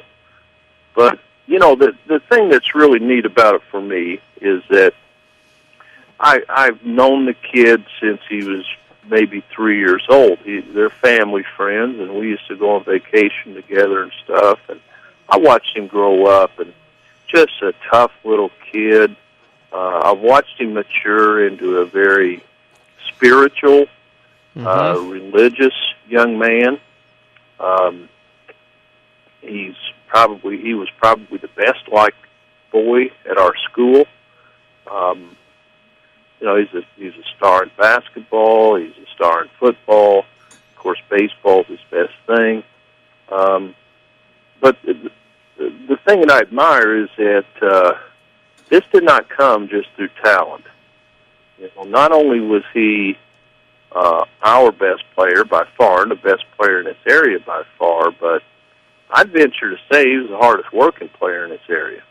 No kid has taken more ground balls, swings in the summer, swings at night, swings at home. He's worked at this, worked really hard at this. And he's fortunate. God gave him a great body and a good arm. But he took advantage. Gosh, we see so many kids that have talent, potential, and you know how far that gets them most of the time. We always bemoan those kids that appear to have been given a lot but don't use it very well. And not only was he really talented, but he got the best out of it. So, we were talking when we came on the air. It's one thing as brothers or sisters to be able to play together in high school, because you see that all the time. Sets of brothers and sisters play on the same team. Ryan and Reed did. But to have that athletic and educational ability to go to the D1 level, like Bronson and Dawson Verhines from Woodlawn are going to play basketball together at Southern next year, along with Mr. Tyler Smith-Peters at Harrisburg. But you got Reed and Ryan Roper going to play D1 baseball in Illinois. It takes a special kind of talent as an individual on and off the athletic playing surface to be able to get that done, to play together at that next level. Yeah, I know that's the exciting part of that. I can't even imagine. But that's interesting too, because I've been very fortunate here. We have a lot of college players. I think we have 5 kids that go out and play in D1 next year. And it's something that I think a lot of kids think, oh yeah, I'd really be cool if I got to do that. But there are also a lot of kids that don't have any concept of how hard it is to be on the road, to meet your practice obligations, and meet your classroom obligations. Mm-hmm. And Ryan's a straight-A student. There's another great thing we can say about him. Reed's a very good student. And so they're well-rounded individuals. They came from a great family. Their parents have been unbelievably supportive of them. And those boys know what work is. And so they're not going to go into a situation and think, oh, my gosh, this is too hard, or I don't know what's expected of me. I know Reed stepped right in, and it went fine, and it'll be the same thing for Ryan. When baseball rolls around next March for Harrisburg High School, how weird of a feeling will it be when you fill out that first lineup? You will not be able to write a Roper in the lineup. I've thought about this a lot. It's funny you mention that. Actually, I had 3 sets of brothers. I had the Rash boys. Yeah. Dylan just got done playing. He just graduated, playing college baseball. Keelan's playing at Louisiana Monroe. Then I had the Cummins boys, and Christian, of course, was great at Logan and went on to St. Louis U. And his little brother Cameron is playing at Kaskaskia. They went to the World Series. And then I had 2 Roper boys. And so for about the last 7 or 8 years, it's been very comfortable writing those names, Rash, Cummins, Roper, into the lineup every day. And I lost my Rashes and Cumminses about a year or 2 ago. And now I'm not writing Rita Ryan's name in there. It's going to really seem funny, but hey, life goes on, and we'll pick it up, and we'll just try to find that next kid. I'm sure Harrisburg won't have any problem finding baseball success. Do you? Well, I don't know. We've been lucky and got a lot of good players over a period of time, so hopefully we'll get a couple more. And again, we appreciate you coming on. We have our final question we ask all our guests. It's kind of an off-topic thing, and it's our social media question of the week. This week's question is, what is your favorite type of juice to drink? Favorite type of juice? Uh-huh. Well, I don't know. I guess I'd have to maybe say Kool-Aid. Oh, that's considered a juice. Yeah. I'm not much on fruit juices, so I guess it'd have to be Kool-Aid. Any particular kind of Kool-Aid you like to drink more than others? Oh, I grew up, we had, I think Kool-Aid was pretty cheap when I was a kid, and it was a big treat for us, so grape Kool-Aid, it stuck with me for 55 years. Hey, that's a drink of champions back in the day. Throw a packet in, play out. You play tennis. What we used to play was tennis ball, baseball. Use tennis balls and baseball bats, and play constant games and keep stats and come in and drink gallons of Kool-Aid and go back out. That was a staple, like you were back in the day. Oh, absolutely. Yeah, there wasn't any such thing as Gatorade or whatever. Kool-Aid was it, man. Yeah. Hey, if you want to be a cool guy, you had to drink Kool-Aid. Well, you had to. Coach, you're very cool in yourself. You've had a lot of success in Harrisburg, and we appreciate you coming on this morning to talk about Ryan Roper and that award, and we wish him and you as well much success in the future, and thank you for joining us. Well, I appreciate it. It's a good year for Southern Illinois baseball. The Rams did fantastic, and, we keep doing okay down here. I'm really proud of this area. It's nice to go up and knock around a little bit of the state and let them know, hey, down here in the 618 in Southern Illinois, we do have some good baseball players and teams, doesn't it? Oh, heck, we play fine. Those guys know we're here. That's good. Hey, Coach, thanks for joining us this morning. Enjoy your day, and have a good summer with all this coaching you get to do. Thank you. Thank you. That's Jay Thompson, the head baseball coach at Harrisburg High School, talking about one of his players, Ryan Roper, who won the Gatorade Player of the Year honor in Illinois. We need to take a break. Coming back on the other side, we're going to talk about some IHSA stuff. I know that's a shock on this show because we try to cover high school sports year-round all the time. Talk some high school stuff as far as the IHSA is concerned. You're listening to the Saturday Sports Show on WMIX. Southern Illinois now has a better home for sports. It's the all-new WMIXsports.com. Jam-packed with local scores, video highlights, and archives of every local sports broadcast on WMIX. Did your team win? Missed that game-winning shot last night? Didn't catch your favorite coach on the Saturday Sports Show? WMIXsports.com is right at your fingertips. On your computer, your smartphone, your tablet, or your video game console. It's the all-new WMIXsports.com. Another free service from Withers Broadcasting. This is Chase Landers with Landers Collision Centers. It's been said that in order to grow, you have to change. Very rarely anymore do insurance companies ask the phrase to go out and get 3 estimates. The new phrase insurance companies are asking is, would you like to take your vehicle to one of our direct repair facilities?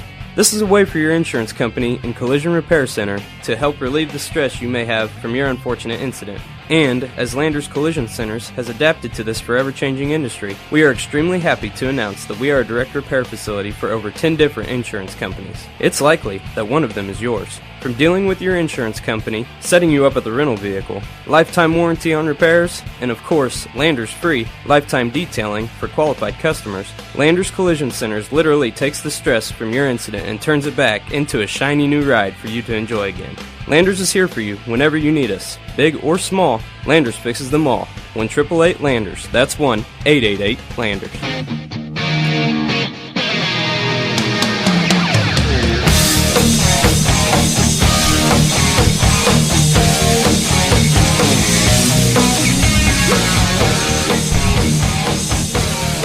Yeah, just letting it go. Why not? Saturday Sports Show.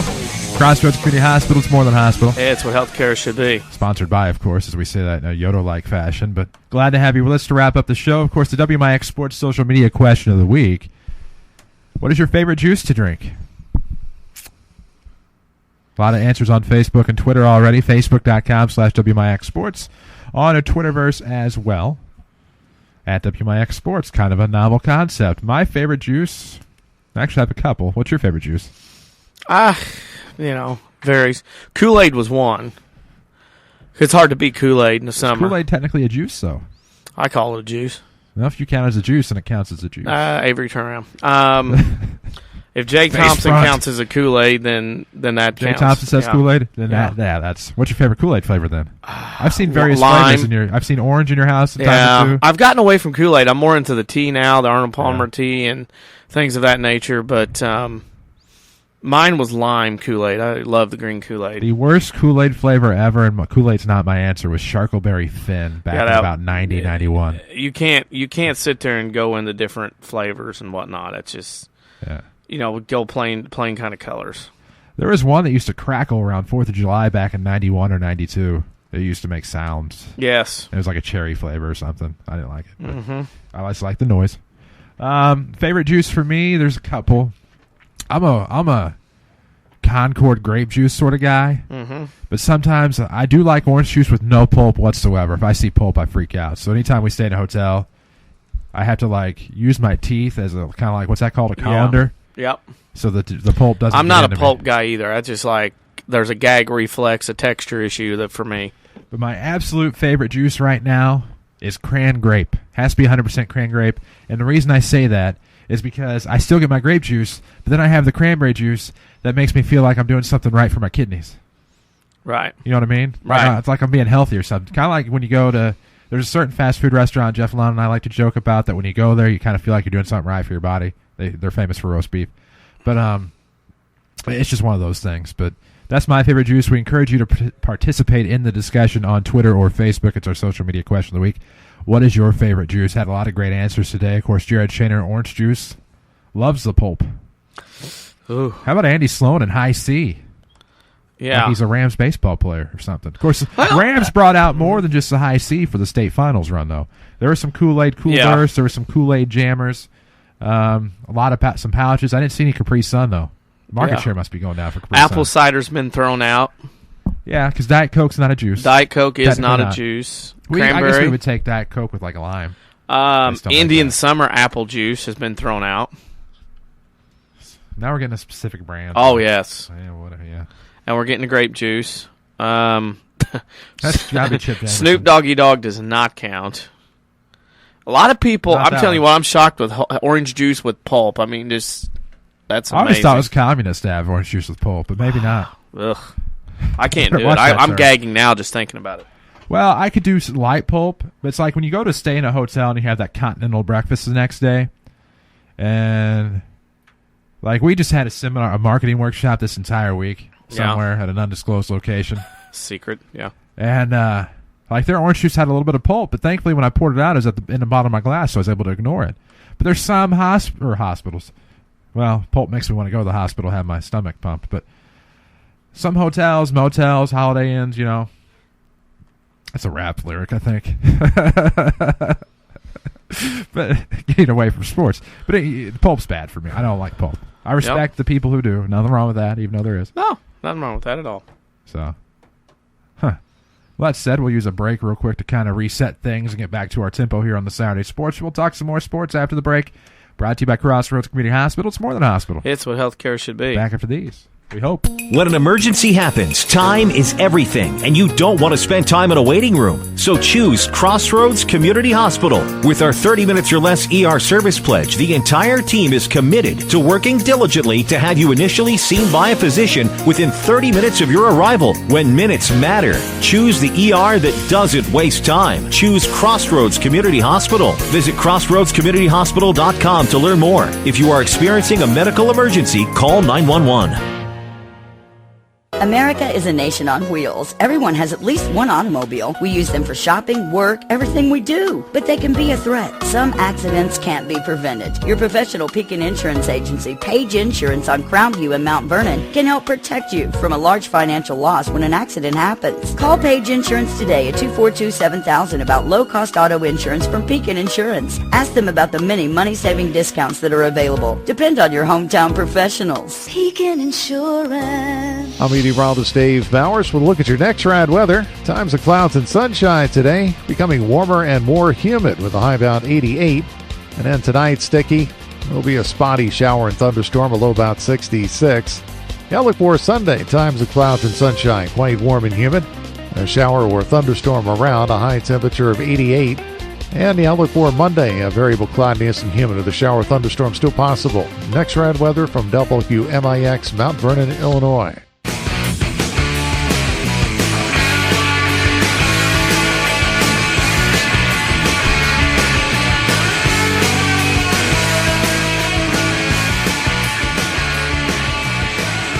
Welcome back to Saturday Sports Show, WMIX, WMIXsports.com, brought to you by Crossroads Community Hospital. Of course, it is more than a hospital.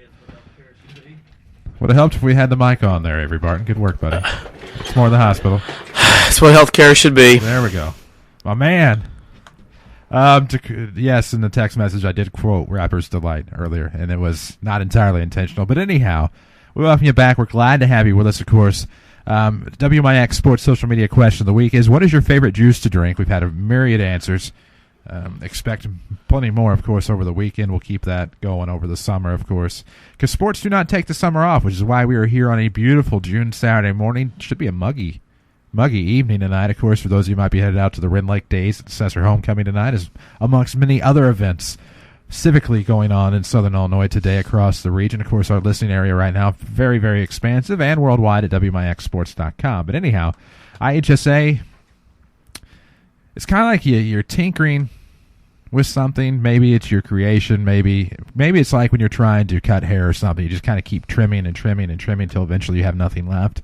That's kind of the feel that you get with some of the adjustments the IHSA is trying to make with school classifications, because now they've released the enrollments for 13-14 this week, and, of course, the classifications. And not many changes, but we're led to believe year in and year out that these are just going to be such extreme changes that you're going to see a ton of schools go up, maybe this school go down, and it's confusing at times. Well, there was a lot of rumors and talk of some schools around here doing things.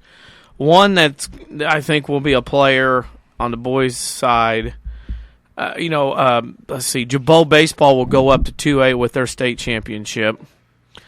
Effingham St. Anthony now will drop down to 1A boys basketball, I believe, if I saw that right. They're going to go 2A baseball, 1A boys basketball because they won the baseball state title. I mean, it's so hard to keep track of things. I don't even know which is what with some of these private schools, how this all works. And there was some talk of maybe Harrisburg, Benton, Murfreesboro, Breese Central, others going to 3A, and everybody jumping around doing different things. But not a lot of movement, at least around here. Olney was another one I wanted to get a look at. They're going to stay in 3A in boys baseball, boys basketball, so they're going to stay where they're at. So what do you do? Nothing really changed of dramatic proportion around here for another year. Everybody pretty well stays the same. That's the thing, is that you're led to believe there's going to be all these changes coming, and this school will be affected, and then it's rumored that this school could be affected, or that school could be affected, or St. Mary's School for the Blind is going to wreck everything because they have a multiplier waiver, but they have X amount of kids, and that what is so annoying about it is for some of these coaches on the borderline not knowing where you are from year to year, and then to be that athletic director, where especially in some schools where you may be 2A in boys baseball. Your girls, because of some postseason success, may be 3A, and I'm talking about a non-boundary institution here.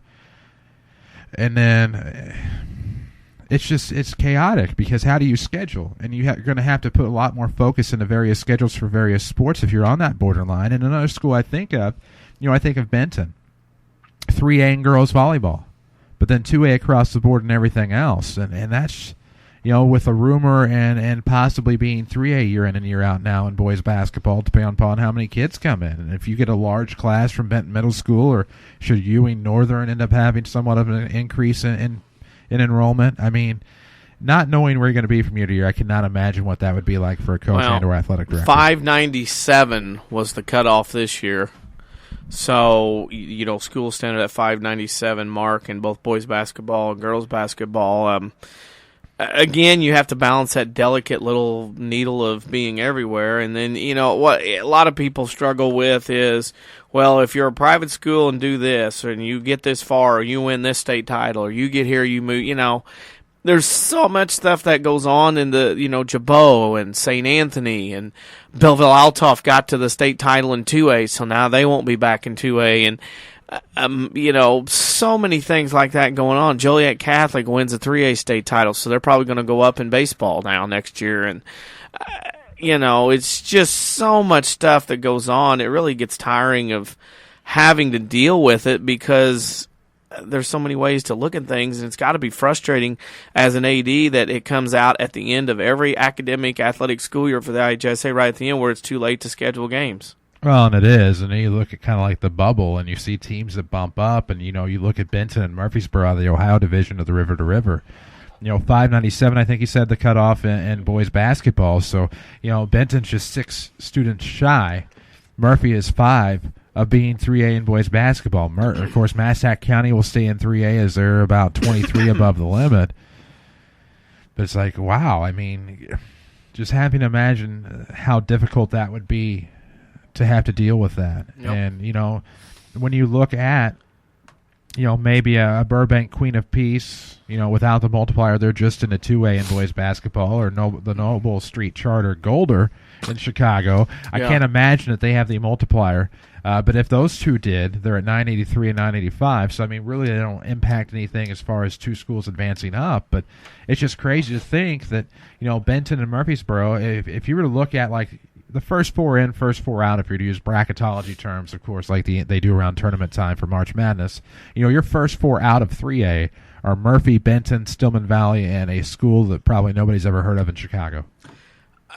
And then you throw into this equation the enrollment watch, classifications, private schools, and how much they win and don't, depending on if they bump up or bump down, which amazes me because if they don't win, they get to bump down, whereas I'll throw the example out. Marion boys basketball hasn't won a regional in 23 years. They're not allowed to bump down to 2A. Just saying. Then you throw in the fact that the IHSA wants to have a success factor formula. Now that's the new thing going around. That Washington Community High School principal Dr. Jim Dunnan headed the presentation, and the whole concept is to address schools that are having continued success in a state tournament series, and at every 3 years they'd look at it. Like I said at the beginning of the show, A, it's a backdoor way to shut down private schools and make it harder for them to do things when it should be taken on head on. Or B, they're tired of seeing the same teams go to state in some sports. They want us to get other teams up there in state tournaments, and that to me is the only 2 reasons I could see besides this success factor or whatever they're trying to blow smoke or wherever they have it. Well, and imagine, you're looking at bumping schools up a class, and look at boys baseball. Joliet Catholic's had a lot of success over the past few years. You're talking about possibly bumping them up to 4A because they already have the multipliers, so they're well into 3A. Or you'd be talking about like the Woodlawn Cardinals and boys basketball of them going up to 2A, and so they're back.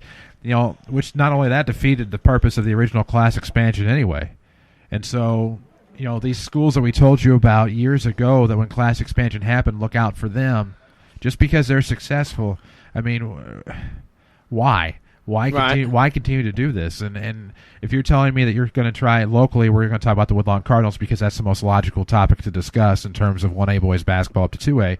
If you're telling me that you want to bump them up to 2A to give somebody else a chance, just so maybe like an Oblong or maybe another an NTC school like a St. Elmo or somebody like that can get to Peoria, you know what I mean? Who's to say that if they continue to feed north that school would get there? Because you might have a school looking around from the south that might have something to say about that. Well, this plan that Dr. Dunnan from Washington up north wants to institute talks about teams that are successful and that have back-to-back classes that are solid. Well, if you get 2 out of 3 years where you make a run, bookends or first 2 or last 2, and then you start flopping down and you don't have that talent, and you're playing a 1A school playing 2A, a 2A playing 3A, when he was asked about having a lack of postseason success, let's say a team does not get very far. Let's say a team struggles to even win a regional game or even a regional.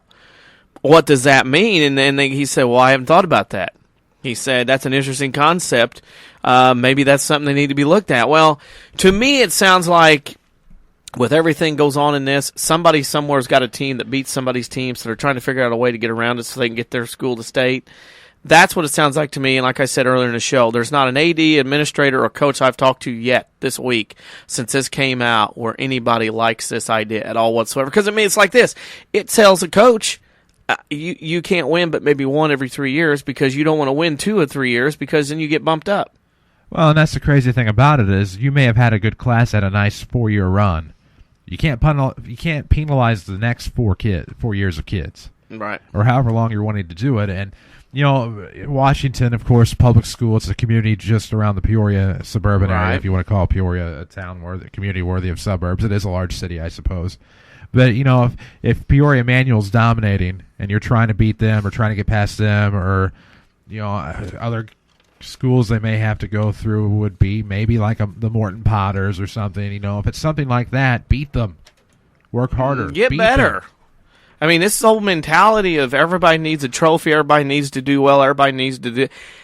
That's not athletics. It doesn't matter who you're taking up to Peoria, you're not filling Carver Arena ever again.